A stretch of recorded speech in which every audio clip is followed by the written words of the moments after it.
Yuheng, Key Learnings, 策略 Marken, Crafting Insights, Tribes, Weak Signals, Insights, Trends, Analysis, 品牌 Estrategias, 观点 Experience. Vibrations by DinVibe. Pourquoi Vibrations? Parce qu'à la manière des sismologues, notre métier chez DinVibe, c'est d'anticiper les secousses à venir, de prendre le pouls. On repère les lames de fond, on étudie les ondes qui annoncent les séismes, on s'intéresse à ce qui va secouer. Comme des anthropologues, on étudie l'humain, les évolutions de comportement, dans le but de guider les marques vers des innovations qui résonnent et qui font sens. Parce qu'on est une équipe de passionnés, ce podcast a pour vocation de partager au plus grand nombre une partie des insights que nous détectons, pour que ça vous donne du grain à moudre et qui sait, envie de nous rencontrer. Chaque mois, plongez avec nous dans le décryptage d'une tendance de société. Bienvenue dans ce deuxième épisode de Vibrations. Le sujet du jour, c'est l'inclusivité ou l'inclusion, c'est-à-dire le fait de donner de la visibilité à des choses qui sont habituellement peu visibles. Alors, qu'est-ce que ça veut dire pour les consommateurs et qu'est-ce qu'ils attendent comme prise de position de la part des marques ? Je suis Sandra, je suis directrice marketing chez DinVibe et j'anime régulièrement ce podcast. Et pour en discuter aujourd'hui avec nous, alors il y a Louise, Michel et Sabrina qui sont chez elles, puisqu'on est en période de confinement, donc on enregistre ça à distance, chacune autour de leur micro. Je vais les laisser se présenter. Bonjour, je suis Louise, je suis Insight Crafter chez DinVibe. Avant, je travaillais dans le service marketing d'une maison de création de parfums. Et aujourd'hui, chez DinVibe, j'ai eu l'occasion de travailler sur des sujets très variés, comme l'inclusivité dont nous allons parler aujourd'hui dans ce podcast, et aussi d'autres thématiques comme la bière sans alcool. Bonjour, moi je suis Michel, je suis Insight Crafter aussi chez DinVibe et j'ai pu travailler sur un ample éventail de sujets, à la fois en beauté et cosmétique, mais aussi en mode et dans l'alimentaire. Et je suis particulièrement intéressée par la détection des grands mouvements de consommation, mais aussi des signaux faibles et tendances prospectives. Et comme vous l'avez peut-être entendu, comme beaucoup d'entre nous chez DinVibe, je ne suis pas française. Je suis née au Mexique et j'ai grandi aux États-Unis. Maintenant, j'intègre cette équipe internationale chez DinVibe. Bonjour, je suis Sabrina. Je suis Insight Crafter chez DinVibe, spécialisée pour le marché chinois. Je suis d'origine taïwanaise et avant d'arriver en France, j'ai toujours vécu et travaillé à Taïwan. J'ai également travaillé pour l'ambassade d'Australie pendant 7 ans à Taïwan. Merci beaucoup, mesdames. Ce thème de l'inclusivité, nous l'avons traité dans plusieurs études, et en particulier une étude qui s'appelle Inclusivity. La question de l'inclusivité est très large. Elle peut concerner l'âge, l'ethnicité, la préférence sexuelle, le genre, le handicap, les morphologies. La liste, elle est vraiment potentiellement sans fin. Et dans notre discussion d'aujourd'hui, on parlera surtout de la question du genre, avec quelques exemples aussi d'autres formes d'inclusion. Notre volonté, c'est de vous apporter des éclairages sur cette question à travers le prisme de nos dernières explorations. Et pour ça, Louise, Michel et Sabrina présenteront des chroniques qui donneront lieu ensuite à une discussion de l'équipe. Commençons par le genre, en prenant l'exemple d'une tendance qui a pris de l'ampleur ces dernières années, le genderless, qu'on peut aussi traduire en français par non-genré. Le non-genré, une idée révolutionnaire ou rien de nouveau sous le soleil ? Gender neutral, gender fluid, gender inclusive. Peu importe le terme, nous avons tous entendu parler de cette nouvelle tendance du genderless ou non-genré qui floute les frontières du masculin et féminin. On le voit, par exemple, dans la mode avec l'émergence de marques comme A-Gender, une marque sud-coréenne qui déconstruit complètement les stéréotypes de genre avec ses pièces, ou encore des grandes marques de luxe comme Gucci qui repoussent les limites avec non seulement ses dernières collections de prêt-à-porter, mais aussi avec son premier parfum genderless Mémoire d'une odeur, ou même avec sa campagne de lancement pour sa première gamme de rouge à lèvres, où la marque a pris le parti d'y inclure des personnes non-binaires, comme Otto Zansu, un photographe et mannequin queer. Salut Otto. Salut. T'as un style de prédilection ? La première chose vers laquelle je vais aller, si c'est pas une boutique qui fait exclusivement des habits pour mecs, ce sera le rayon mec. En fait, moi je me définis tel qu'étant une personne trans non-binaire, comme étant ni un mec ni une meuf. Mais du coup, en fait, voilà, quand je m'habille, je me reconnais plus dans ce que peuvent porter a priori les mecs. Si tout cela peut paraître assez révolutionnaire, en fait, le concept de genderless n'a rien de nouveau. Si on revient un peu en arrière à la période de l'Égypte ancienne, le maquillage avait déjà un rôle essentiel dans la vie quotidienne des femmes, mais aussi des hommes et même des enfants. Ils utilisaient tous du col pour les yeux, du henné sur les ongles ou encore du fard blanc pour se blanchir le visage. Le maquillage servait bien évidemment à embellir, mais aussi à apporter une protection à la peau pour lutter contre le soleil, la chaleur, le sable et même les insectes. Plusieurs années plus tard, sous l'Empire romain, les hommes cherchaient aussi à soigner leur image et faisaient très attention à prendre soin de leur corps et hygiène corporelle, notamment avec des parfums et des rituels de bain. Les termes romains, allô? C'est au XVIIe et XVIIIe siècle, sous Louis XIV, que le maquillage apparaît à la cour et est adopté par les hommes, qui se blanchissaient le teint, se maquillaient les joues, sans oublier les perruques, talons et mouches. Alors voilà, vous l'aurez compris. Le concept de genderless existe depuis longtemps et comme les frontières entre le masculin et le féminin continuent à s'assouplir, il est fort probable que la tendance est là pour rester. Mais d'où elle vient cette demande de genderless? Parce que, bon, depuis Louis XIV, qu'est-ce qui s'est passé? Comment est-ce que les gens continuent d'exprimer ce besoin? Mais c'est une très bonne question, Sandra. Moi, la première chose qui me vient en tête, c'est quand Calvin Klein a lancé CK1 dans les années 90. Et tous ceux qui ont plus de 30 ans s'en souviendront. C'était un parfum qui était omniprésent à l'époque, mais surtout qui était fait pour tous. Donc, l'un des premiers parfums mixtes et plus particulièrement, ce qui était intéressant, c'est que c'était le premier à utiliser vraiment ce claim, ce terme de unisexe.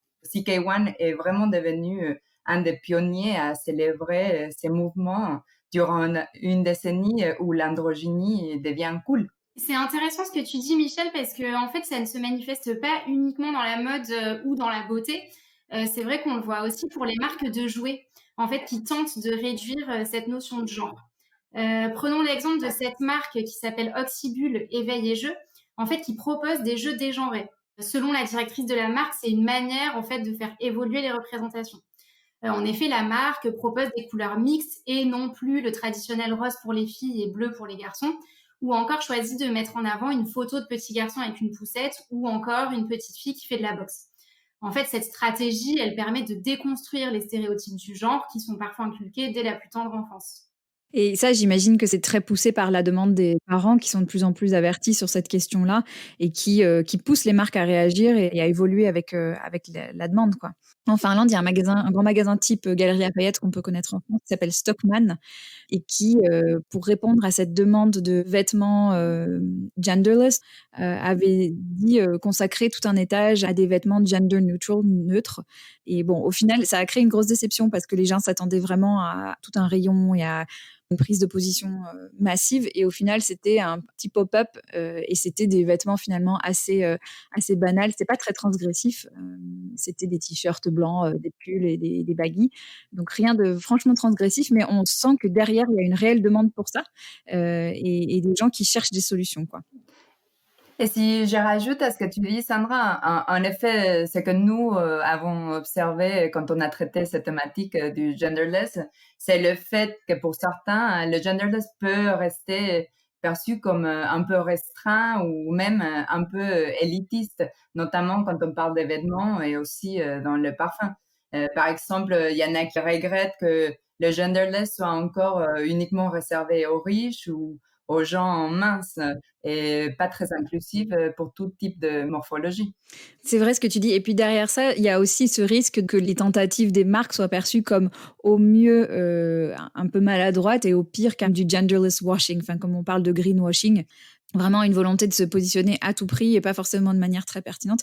Et ça me fait penser à je crois que c'était en 2012, il y avait une grande marque de pansements qui avait lancé des pansements avec des couleurs de chair différentes, parce qu'un pansement couleur chair, c'est couleur chair de blanc en fait. Et c'est vrai qu'on avait remarqué que les réactions, c'était que les personnes de peau blanche ont trouvé ça super, mais que les personnes à la peau noire ou toutes les différentes teintes de peau qu'il peut y avoir disaient mais en fait il y a des pansements transparents, donc on n'a pas besoin de votre nouveau produit. Et c'était presque perçu comme insultant et comme une tentative un peu de stratégie marketing qui arrive avec ses gros sabots. Derrière ça, il y a vraiment la question de la responsabilité des marques dans l'inclusivité, c'est-à-dire quand est-ce qu'elles doivent prendre position, est-ce qu'elles doivent initier les changements de mentalité ou bien les accompagner une fois qu'ils ont émergé. Montrer l'immontrable, le rôle à jouer des marques dans l'inclusivité. Je voulais vous parler d'un sujet qui était plutôt tabou dans nos sociétés, mais qui tend à se démocratiser. et dont on ose parler de plus en plus librement, ce sont les règles. Prenons l'exemple des sportifs de haut niveau. C'est vrai qu'avoir ces règles quand on est sportif, ça peut être vraiment compliqué à gérer, et notamment parce que beaucoup de ces sportifs sont entraînés par des hommes. C'est très souvent un sujet qui est peu abordé et dont ni les entraîneurs ni les femmes elles-mêmes ne parlent ouvertement. Le fait que leur performance puisse être impactée par leurs règles n'est donc absolument pas pris en compte dans un milieu qui reste très masculin. Mais c'est vrai que les langues commencent à se délier. La nageuse chinoise Fu Wani avait osé mentionner le fait que ces règles avaient pu avoir un impact négatif sur ses performances au JO de 2016, par exemple. Il y a également une marathonienne indienne, Kiran Gandhi, qui avait de son côté couru sans protection périodique, car en fait, elle ne se voyait pas courir plus de 4 heures sans pouvoir se changer. C'est vrai, après tout, pourquoi ne pas courir librement ce marathon préparé durant des mois? Et plus qu'un défi, en fait, c'était l'opportunité de sensibiliser sur le fait qu'il est complètement normal d'avoir ces règles, de perdre du sang et qu'il n'y a rien de honteux là-dedans. And she wrote on her website, I ran with blood dripping down my legs for sisters who don't have access to tampons and sisters who hide it away and pretend like it doesn't exist. I ran to say, it does exist and we overcome it every day. Il y a récemment une marque qui a voulu lever le voile sur ce tabou et la discrimination que cela peut parfois engendrer. C'est Nana. Nana, c'est une marque de protection périodique qui est bien connue des Françaises. Ils ont été très remarqués en 2019 car ils ont reçu une plainte pour censure suite à une publicité faite autour de la vulve et des règles. Et pourquoi ça fonctionne plutôt bien? Pour plusieurs raisons. D'une part, c'est vrai que la marque permet enfin de parler tout haut d'un sujet universel. Et d'autre part, elle permet aussi d'inclure tout le monde, directement concerné ou pas par les règles. Il y a une autre marque de protection périodique qui a pris un autre point de vue sur l'inclusivité. En effet, c'est Always qui a récemment retiré son symbole féminin sur ses produits pour plus d'inclusion et de diversité. Dans une logique de needs over gender, c'est-à-dire se poser la question de ce dont les gens ont besoin indépendamment de leur genre, finalement. Et en effet, certains transsexuels continuent d'avoir leurs règles, par exemple. Donc, les règles ne concernent pas uniquement les femmes. Donc, ces deux marques qui sont mobilisées sur la question d'être plus inclusives sur cette question des règles, il y en a une qui prend le parti de lever le tabou, de rendre visible, et puis l'autre qui prend le parti de ne pas exclure. Cela nous amène à nous poser la question, quel est le rôle que les marques ont réellement à jouer dans ce processus d'inclusivité? Ouais, c'est très intéressant, Louise, ce que tu nous as partagé. Et pour aborder un peu ta dernière question concernant le rôle des marques dans le processus de l'inclusivité, justement, tu parlais de Nana pour la pub sur le vulve, mais il y a aussi l'autre pub de Nana qui montre des scènes où les règles ne sont pas quelque chose qu'il faut cacher. Déjà, on ne voit plus le liquide bleu pour figurer le sang, mais aussi on voit un homme, par exemple, qui va acheter des serviettes dans un supermarché pour sa copine, ou une autre femme qui demande à voix haute si quelqu'un n'a pas une protection pour la dépanner, ou une autre qui écrit qu'elle fait du télétravail car elle a des règles douloureuses. Donc, moi, je pense que si je pense à cette question, pour les marques, elles évoluent sur des sujets et elles ont vraiment un rôle clé à jouer pour éliminer les tabous et commencer à démocratiser les différences. Là, on a beaucoup parlé de genre, mais ça me fait penser aussi à la question de la visibilité des physiques différents.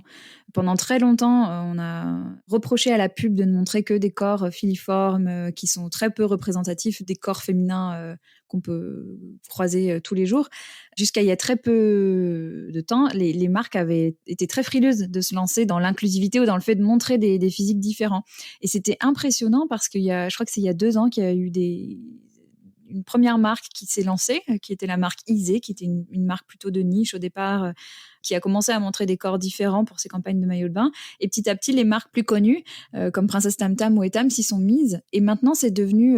l'autre jour, j'étais sur le site de Adidas et on voit toutes sortes de physiques. On ne voit plus que des physiques de mannequins. Et c'est incroyable comment en si peu de temps, ce qui était impensable il y a 2 ans, ou en tout cas ce qui était souhaité de la part des consommateurs, mais pas mis en application par les marques, c'est devenu un non-sujet, quoi. Aujourd'hui, c'est tout à fait normal de montrer tout un tas de physiques. Et ça s'est opéré en très peu de temps. Et je rebondis sur ce que tu dis, Sandra. Il y a aussi en fait ce dont on ne parle pas et ce qu'on ne montre pas et qui devient de plus en plus visible. Par exemple, sur le compte Instagram de Birds Papaya, on peut suivre Sarah Nicole Landry, qui est une Canadienne et en fait qui véhicule tous les codes de beauté d'une influenceuse, mais qui pourtant montre aussi sur son profil Instagram ses vergetures et ses imperfections. Et en fait, cette tendance, elle se démocratise de plus en plus. Par exemple, en Angleterre, sur le compte de Chelsea King. En fait, elle se met en scène de manière assez humoristique pour véhiculer l'idée d'acceptation de soi et de body positivism, ou le fait d'accepter son corps tel qu'il est. Et elle a même écrit un livre qui s'intitule Be Your Own Best Friend, ou Deviens ton propre meilleur ami. Tip 1. Make best friends with your body. And I used to speak so horribly about myself. I don't think those are the words. And it was only when I started to go, actually, if you wouldn't say it to your best friend or anyone else, why would you say it to yourself?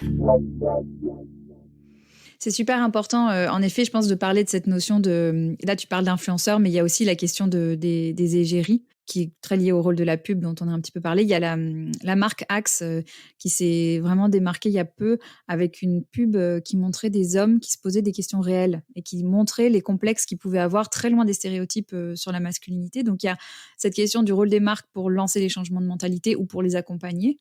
Mais il y a aussi la question de la représentation, et notamment celle des égéries.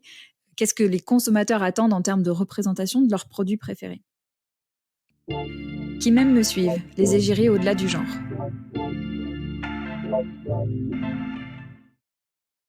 Aujourd'hui en Chine, on voit plus en plus d'égéries et d'influenceurs masculins pour mettre en avant des produits féminins.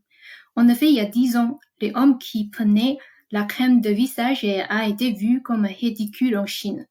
Aujourd'hui, on constate une nouvelle tendance qui émerge. On voit de plus en plus de jeunes celebrities et de bloggers porter du maquillage à la télé et sur les réseaux sociaux. C'est la tribu de Petite Viande Fresh, Little Fresh Meat, un sous-nom inventé par les femmes pour les jeunes artistes masculins aux têtes délicates et qui ont du maquillage. Welcome to a new episode of Slang Dynasty. Today's word is 小鲜肉, which means little fresh meat. It refers to like a young man with like this very soft, beautiful features. It's kind of a contrast to like the muscular, macho beauty standard that maybe in the West is more prevalent. D'où vient ce changement? Depuis une dizaine d'années, l'influence vient de la Corée où le standard de beauté pour l'homme est être beau, grand et prendre soin de son visage. Du coup, le maquillage devient une forme de respect pour les autres, même pour les hommes. Un homme qui prend soin de son visage, qui se maquille légèrement, par exemple, un peu de shade et de glow est bien vu. La possibilité d'exprimer une partie de féminité pour un homme est mieux acceptée qu'avant. Avec la politique de l'enfant unique, les femmes dans les grandes villes peuvent avoir les mêmes opportunités, le même niveau de vie que les hommes. Donc, on assiste à un renversement de codes et les jeunes hommes sont aussi vus comme des symboles de beauté. Ainsi, on voit une différence entre la volonté du gouvernement d'imposer une image d'homme fort et viril et au contraire l'envie populaire de continuer à favoriser la beauté des hommes. Tout cela a une conséquence. Les marques choisissent des origines hommes pour des produits ciblés à l'origine de femmes. Pourquoi? Déjà, les célèbres petits hommes sont beaucoup de fans qui sont des femmes qui vont plus loin que le genre « j'adore ce homme, ce star, donc quoi que soit le produit ils vendent, je l'achète ». Les marques de beauté l'ont bien compris. Lancôme, mais aussi Estée Lauder et surtout à manipuler avec son égérie Jason Yi, Yang Qianxi. L'autre objectif est de cibler directement les consommateurs masculins. Par exemple, avec le ton à crème et bébé crème, on a vu que le homme commençait à se maquiller très légèrement juste pour avoir l'air plus beau. 皮肤油光光，原因不是油，是干。斯塔芙净颜控油系列。En conclusion, le gros change est en Chine, la nouvelle génération est en train de casser le barrière entre féminin et masculin comme peuvent les égéries. C'est captivant d'entendre plus sur les différences culturelles, notamment en Chine. Merci beaucoup, Sabrina. Et tu sais, moi, il y a un point que j'ai trouvé particulièrement intéressant sur ce que tu disais, concernant le fait que le maquillage devient une forme de respect vis-à-vis des autres et le fait que c'est le cas même pour les hommes. Donc, est-ce que c'est un manque de respect de pas se maquiller? Et est-ce que du coup, ça démocratise l'utilisation de maquillage pour les hommes en Chine? En fait, l'idée, c'est que les hommes font attention à leur image, au vieillissement de leur peau.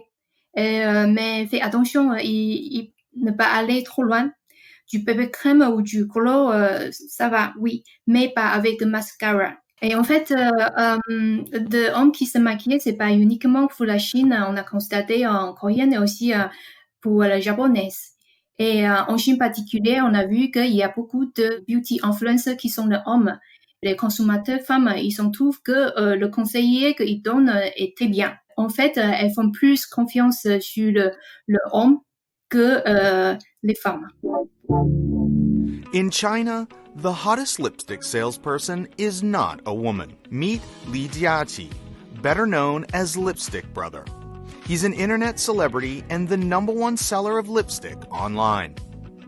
Li represents a new generation of young Chinese men who care a lot about how they look. But there's a problem. Li says the market isn't producing enough products specifically for men to meet that demand. Li's advice to beauty brands? Don't miss this opportunity. Je trouve super intéressant ça, ce que tu dis, Sabrina, en fait, sur le fait que les femmes, elles écoutent plus, elles font plus confiance aux hommes, aux blogueurs, aux influenceurs hommes qu'aux femmes. Donc, du coup, ça peut peut-être expliquer toute cette croissance des géris hommes en Chine, non? C'est hyper intéressant. Ouais, super intéressant. Et je me demande, je sais pas, Louise, tu as vu des choses, toi, dans d'autres pays par rapport au fait d'inclure des hommes dans comme égérie de produits qui sont plutôt à destination de femmes, a priori? Oui, je pense effectivement à la campagne Urban Decay. Donc, Urban Decay, c'est une marque de maquillage américaine. Et en fait, pour leur dernière campagne, qui était pour des rouges à lèvres, ils ont choisi 5 égéries qu'ils qualifiaient de pretty different, donc plutôt hors norme, à part. Et en fait, parmi ces 5 égéries, il y avait Ezra Miller, qui est un acteur et musicien américain, et qui lui, en fait, ne s'identifie ni comme un homme ni comme une femme. Had so many experiences of being obviously a weirdo from a very young age. People would mistake us for 3 sisters. Having people in my life who have loved and supported and encouraged me from a really young age to be the most idiosyncratic version of myself, be recognized as the being that you actually are instead of what someone wants you to be.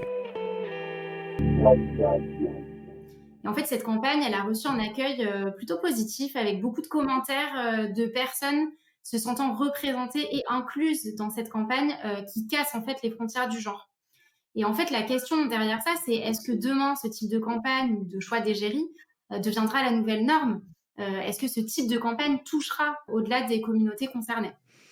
Et lié à ça, on a vu aussi Ansel Elgort, qui est un acteur et chanteur américain, qui était venu maquiller aux Oscars en 2020, là, il y a très peu de temps. Ce qui fait se dire, c'est que l'inclusion, c'est un sujet super large. Aujourd'hui, on l'a surtout abordé sous l'angle du genre, mais ce qu'on voit, c'est que ce soit pour la question du genre ou pour les autres formes d'inclusion, il y a une vraie accélération, à la fois des attentes des consommateurs, mais aussi de plus en plus des prises de position des marques pour répondre à ces besoins-là. Je voulais vous dire un grand merci à toutes les 3 pour cette discussion à distance, une grande première pour nous. On se retrouve le mois prochain. Alors merci beaucoup pour votre écoute, merci pour vos premiers retours sur l'épisode 1. Si l'étude Inclusivity vous intéresse, vous pouvez nous envoyer un message à l'adresse mail vibrations, vibrations, @dynvibe, dynvibe.com. Et si ce podcast vous plaît et que vous voulez le soutenir, une façon très simple de le faire, c'est de laisser une note 5 étoiles et un commentaire sur la plateforme d'écoute de votre choix. Merci beaucoup et au mois prochain. Merci beaucoup. Merci beaucoup, Sandra. Merci tout le monde. Merci beaucoup pour votre écoute. Pour en savoir plus sur DynVibe, retrouvez-nous sur www.dynvibe.com ou sur notre page LinkedIn. Cet épisode a été produit par le studio Encore, réalisé par Chloé Vibo et Jeanne-Marie Desnos. Merci et au mois prochain.